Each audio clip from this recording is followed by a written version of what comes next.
Voici donc les textes choisis ce matin, pour la prédication de ce matin. La première lecture se fera dans Juges, donc au chapitre 9, les versets 7 à 15.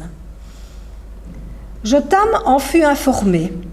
Il alla se placer sur le sommet de la montagne de Garizim, et voici qu'il leur cria à haute voix.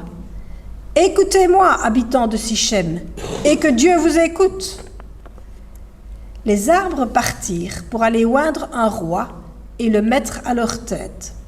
Ils dirent à l'olivier, « Règne sur nous !» Mais l'olivier leur répondit, « Renoncerai-je à mon huile qui m'assure les hommages de Dieu et des hommes pour aller planer sur les arbres ?» Et les arbres dirent au figuier, « Viens toi, règne sur nous !» Mais le figuier leur répondit, « Renoncerai-je à ma douceur et à mon excellent fruit pour aller planer sur les arbres ?» Et les arbres dirent à la vigne, « Viens toi, règne sur nous !» Mais la vigne leur répondit, « Renoncerai-je à mon vin qui réjouit Dieu et les hommes pour aller planer sur les arbres ?» Alors tous les arbres dirent au buisson d'épines, « Viens toi, règne sur nous !» Et le buisson d'épines répondit aux arbres, « Si c'est de bonne foi que vous voulez moindre pour votre roi, venez, réfugiez-vous sous mon ombrage. Sinon, un feu sortira du buisson d'épines et dévorera les cèdres du Liban. » Et la deuxième lecture se fait dans Matthieu, au chapitre 20, les versets 20 à 28. Alors, la mère des fils de Zébédée s'approcha de Jésus avec ses fils et se prosterna pour lui faire une demande. Il lui dit, « Que veux-tu ? Ordonne, lui dit-elle, que mes deux fils que voici soient assis dans ton royaume, l'un à ta droite et l'autre à ta gauche. » Jésus répondit, « Vous ne savez pas ce que vous demandez. Pouvez-vous boire la coupe que je dois boire ? » « Nous le pouvons, dirent-ils. Et il leur répondit, « Il est vrai que vous boirez ma coupe, mais pour ce qui est d'être assis à ma droite et à ma gauche, cela ne dépend pas de moi, et ne sera donné qu'à ceux à qui mon Père l'a réservé. » Les 10, ayant entendu cela, furent indignés contre les deux frères. Jésus les appela et dit, « Vous savez que les chefs des nations les tyrannisent et que les grands les asservissent. Il n'en sera pas de même au milieu de vous, mais quiconque veut être grand parmi vous, qu'il soit votre serviteur. Et quiconque veut être le premier parmi vous, qu'il soit votre esclave. C'est ainsi que le Fils de l'homme est venu, non pour être servi, mais pour servir et donner sa vie comme la rançon de plusieurs. » Voilà, je passe maintenant la parole à Yves. Je ne sais pas si vous connaissiez cette fable. Alors je vais le prononcer, le nom de ce personnage plutôt en hébreu, Yotam. La fable de Yotam, ça fait un peu Star Wars, comme ça on se demande dans quel épisode ça s'est passé. C'est un texte donc du livre des Juges que nous avons entendu tout à l'heure qui nous raconte l'histoire des arbres qui partent à la recherche d'un roi. Mais que peut-elle bien signifier ? Alors pour le comprendre, il faut quand même se plonger quelques secondes dans le contexte de ce texte. Le récit se situe dans une période plutôt trouble de l'histoire du peuple hébreu. Après sa sortie d'Égypte, le peuple s'est installé en Canaan, où il doit encore trouver sa place au milieu d'autres peuples. Et Israël est alors constitué en tribus, certes, mais n'a pas encore de référence et de cohésion nationale. Surgissent alors quelques problèmes de taille. D'une part, les populations locales ou voisines viennent systématiquement les déranger. Et encore, c'est un euphémisme, c'est sympathique, déranger.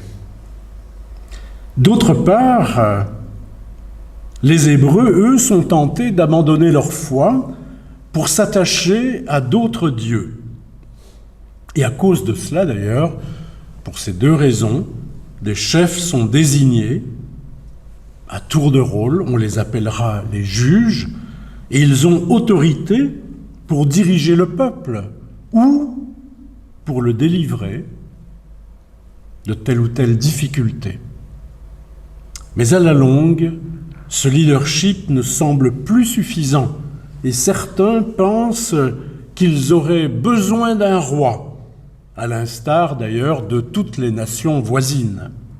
Seulement voilà, à l'époque, ce n'est pas une idée anodine, car un roi, c'est aussi un dieu, ou presque.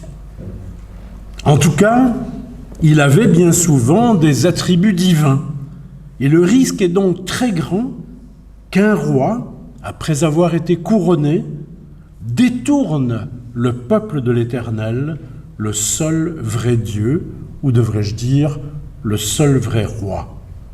D'ailleurs, au fil de l'histoire d'Israël, la plupart des prophètes se trouveront en opposition à la royauté pour cette même raison.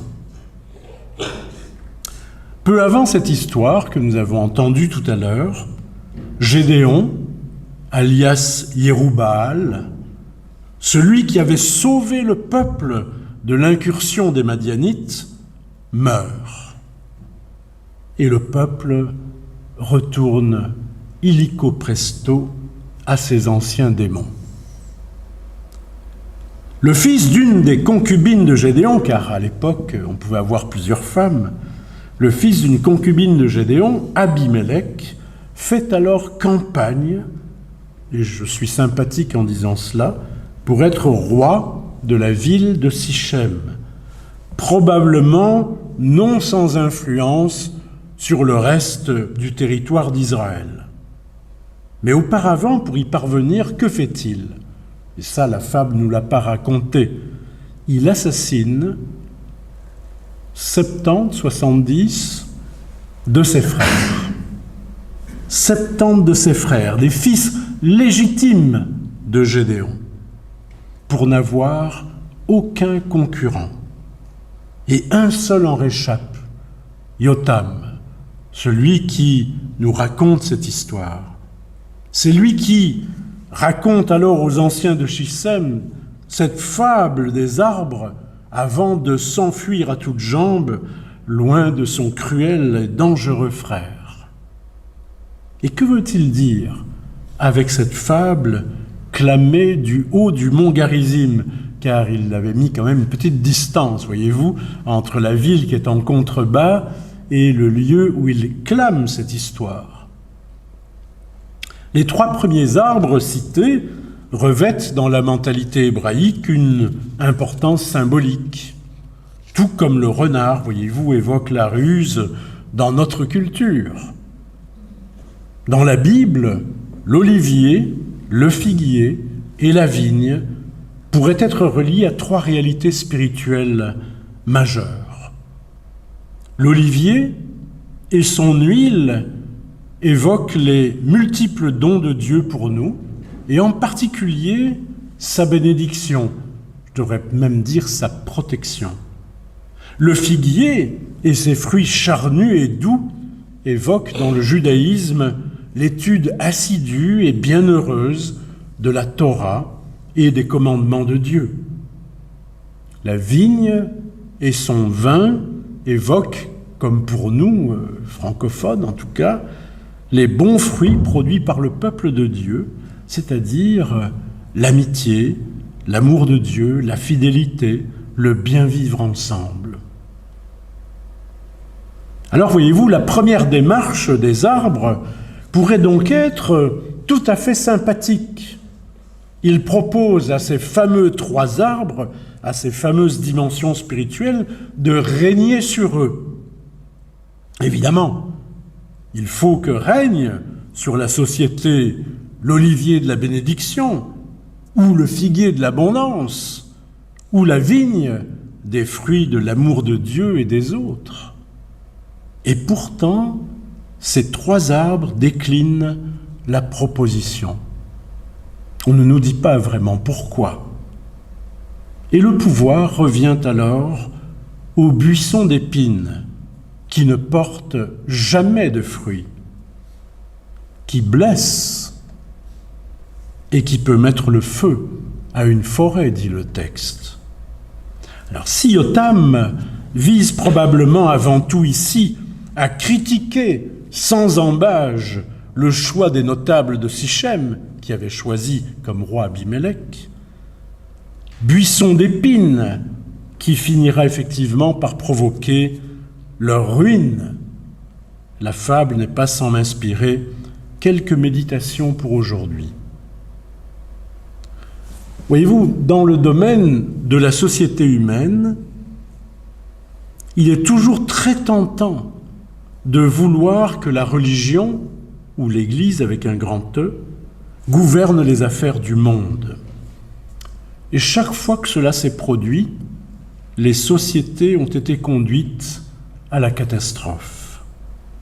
Pas seulement quand des ayatollahs lointains sont au pouvoir.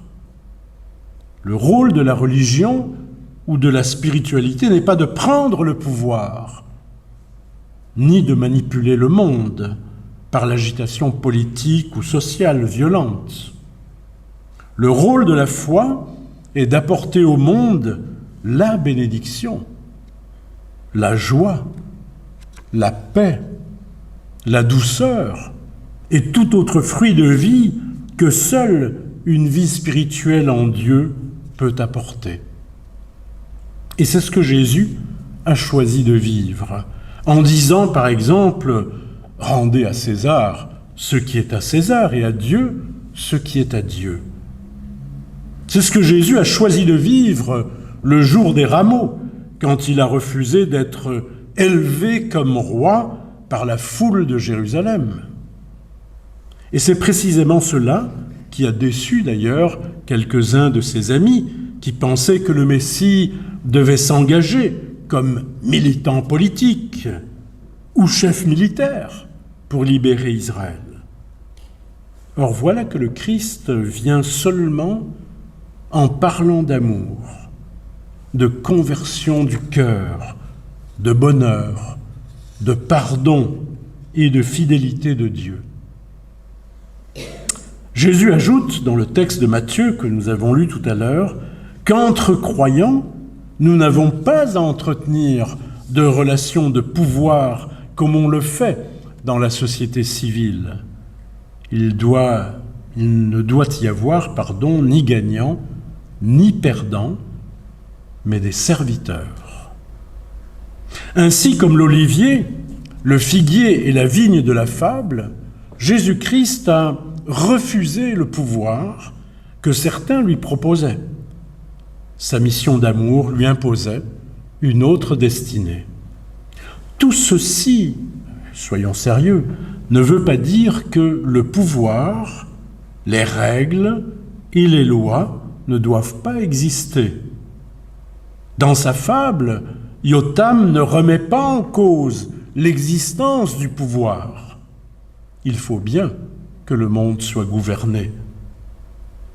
Mais le roi pourrait bien être à l'image du buisson d'épines. Or, à quoi peut bien servir un buisson d'épines? Il n'est pas productif. Il ne porte pas d'olives, ni de figues, ni de grappes de raisin.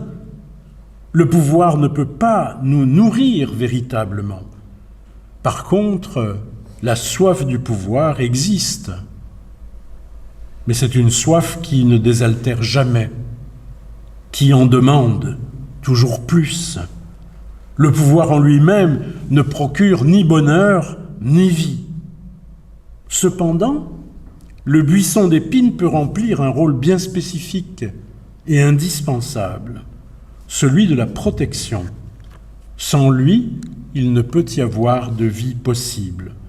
Dans beaucoup de contrées du monde, aujourd'hui encore, pour ceux qui ont voyagé, ils l'auront sans doute constaté, les épineux sont indispensables pour fabriquer des enclos de fortune, pour contenir le bétail pendant la nuit, pour protéger un groupe de maisons contre les bêtes sauvages ou des ennemis, pour clôturer des champs et aussi comme coupe-vent, particulièrement contre l'avancée des sables dans le désert.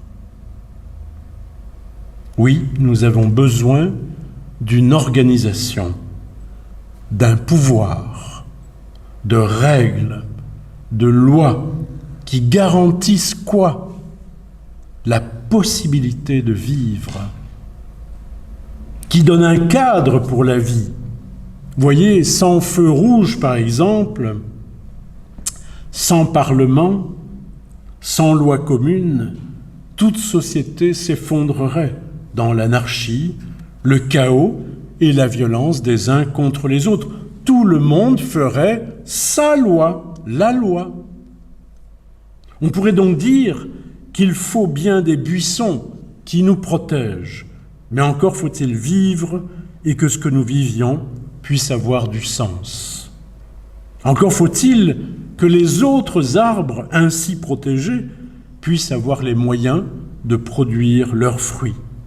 C'est peut-être aussi ce que nous oublions si souvent dans notre société occidentale.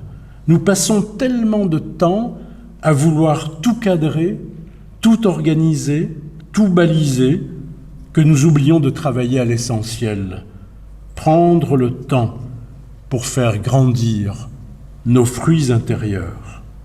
C'est un peu comme si nous ne nous intéressions qu'aux buissons d'épines. Que de temps passons-nous à régler nos affaires courantes? Il n'y a jamais eu d'époque dans l'histoire de l'humanité où il y ait autant de lois et autant de machines pour nous aider. Et pourtant, c'est comme si ce n'était jamais fini.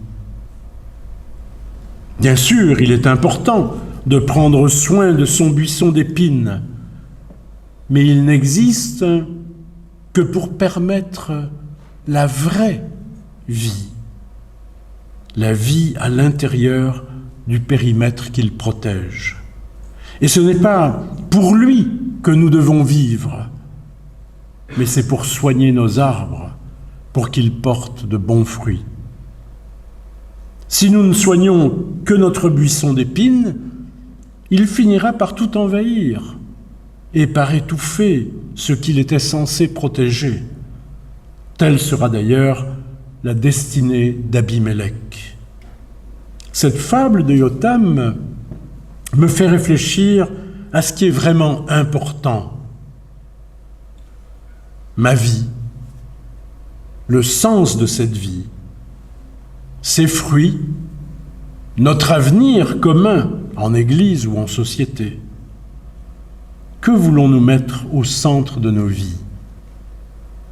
Les règles de notre vie trépidante, les lois du marché, les lois économiques, le pouvoir de l'argent, les lois de la force brutale. Est-ce que notre être intérieur peut se satisfaire de cela? Ou désirons-nous mettre plutôt au centre de notre vie, comme les arbres de la fable, dans un premier temps, les fruits de la bénédiction, les fruits des commandements de vie, ceux de l'amour et du bien vivre ensemble? Et si tel est notre désir, alors il n'y a pas une minute à perdre.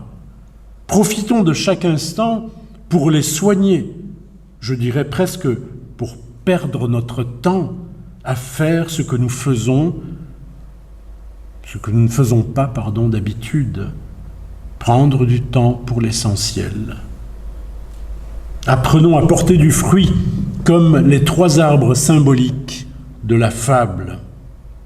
De l'olivier, nous pourrions réapprendre à bénir tous ceux qui sont autour de nous, à rendre grâce pour tout, à recevoir les bénédictions de Dieu sur notre être.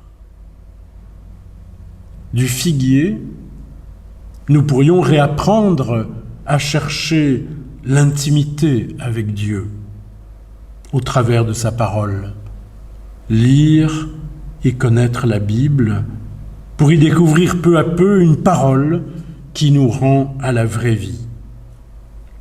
Et de la vigne, nous pourrions réapprendre la joie de donner son amitié aux autres, la joie de vivre en accord avec ses sentiments, la joie de se donner entièrement et gratuitement, la joie de la vraie communion, et attendre avec patience et espérance le banquet final.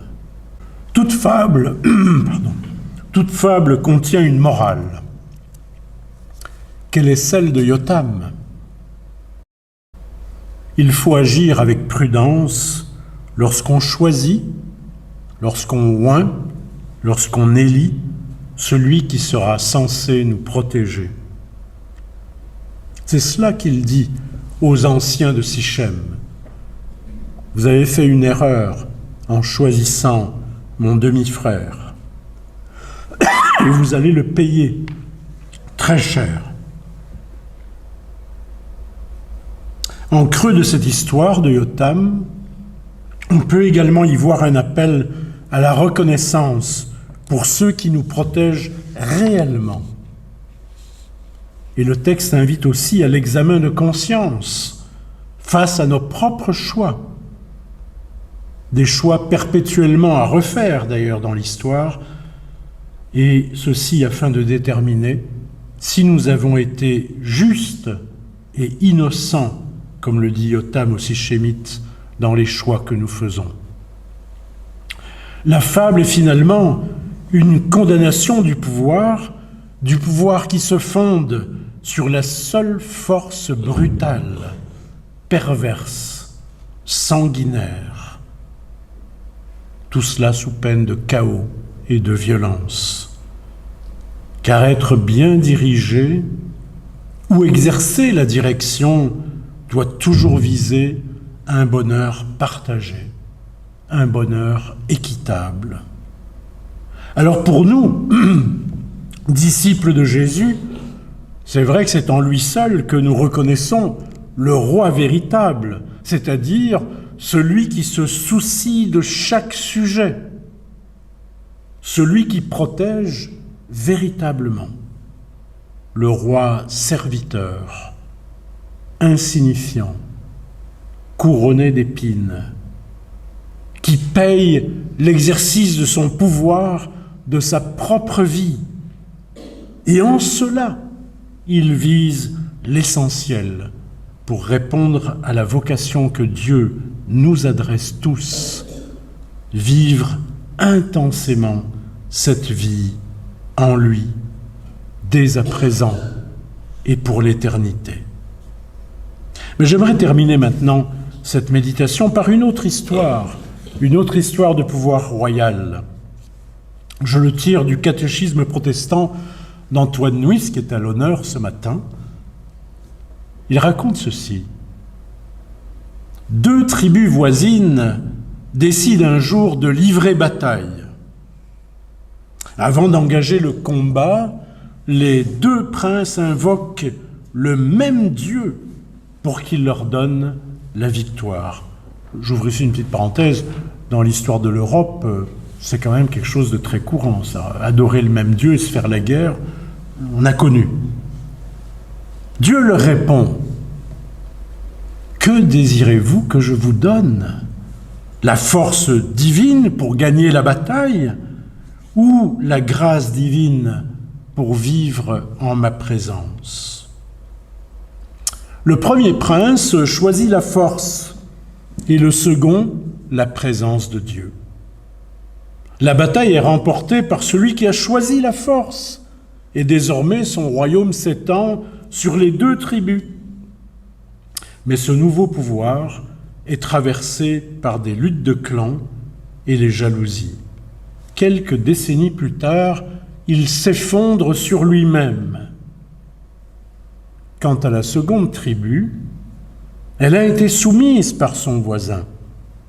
Mais aujourd'hui encore, chaque matin, dans chaque maison de ce qui a été son territoire, on voit des hommes ouvrir les mains pour accueillir la présence de Dieu. Fin de citation. Chers amis, la question finale pourrait se résumer ainsi. Dominerons-nous les autres dans nos relations, à l'image d'Abimélec, l'assassin devenu roitelet de Sichem? Favoriserons-nous de telles dominations autour de nous? Où produirons-nous des fruits qui donnent sens, protègent et répandent la vie ?